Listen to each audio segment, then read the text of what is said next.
ಹಾಂ, ತಮನ್ನಾ ಭಾಟಿಯಾ 6.5 ಕೋಟಿ ಅಲ್ರಿ. 6.5 ಕೋಟಿ ಒಳಗೆ.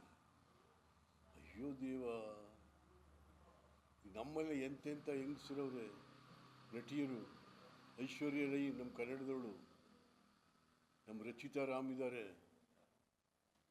ಆಮೇಲೆ ನಮ್ಮ ಮಂದಣ್ಣ ಅಪ್ಪ, ರಚಿತಾ ರಾಮ್ ಅಂತ ಆ್ಯಕ್ಟ್ರು.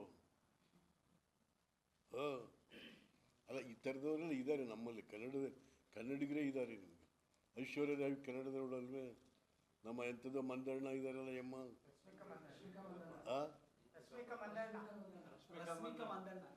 ಹಾಂ, ರಶ್ಮಿಕಾ ಮಂದಣ್ಣ. ಎಷ್ಟು ಚೆನ್ನಾಗಿದ್ದಾರೆ ಅವರು. ಅವರು ಮಿಲ್ಕಿ ಬ್ಯೂಟಿ ಇಲ್ವೇ ಅವ್ರಿಗೆ?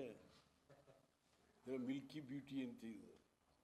ಈಗ ನಮ್ಮ ಪುನೀತ್ ರಾಜ್ಕುಮಾರ್ ಯಾವ ಮಿಲ್ಕಿ ಬ್ಯೂಟಿ ರೀ? ಪಾಪ ಪುಣ್ಯಾತ್ಮ KMFಗೆ ₹1 ತೊಗೊಳ್ದಿರೇ ಅವರು ಬ್ರ್ಯಾಂಡ್ ಅಂಬಾಸಿಡರ್ ಆಗಿತ್ತು. ಮಾಡಿ ಈಗಲೇ ರಾಜ್ಕುಮಾರ್ ಫ್ಯಾಮಿಲಿ ಶಿವರಾಜ್ಕುಮಾರ್ಗೆ ಕೊಡಿ, ಜನ ಇಷ್ಟಪಡ್ತಾರೆ ರಾಜ್ಕುಮಾರ್. ಇವತ್ತು ರಾಜ್ಕುಮಾರ್ಗೆ ಒಂದು ಅಂಶ ಕಡಿಮೆ ಆಗಿಲ್ಲ ಅಭಿಮಾನದಲ್ಲಿ. ಹೀಗೆ 6.5 ಕೋಟಿ ಯಾರಿಗೆ? ಇಲ್ಲಿ ಗೊತ್ತಾಗಿದ್ದೇನಪ್ಪ ಅಂದರೆ, ಅವ ಅಮ್ಮನಿಗೆ 2 ಕೋಟಿ ಅಂತೆ, ಅತ್ತಾಗಿತ್ತವ್ರು ಇರೋರಿಗೆ 4 ಕೋಟಿ ಅಂತೆ. ಸಿದ್ದರಾಮಯ್ಯ ದಿವಾಳಿ ಎಬ್ಬಿಸ್ಬಿಟ್ಟು ಹೊಟ್ಟೋಗ್ತಾನೆ ಕರ್ನಾಟಕನ. ನಿನಗೇನಪ್ಪ ಬಾಗಿಲಾಕ್ಬಿಟ್ಟು ರಾಜ್ಯ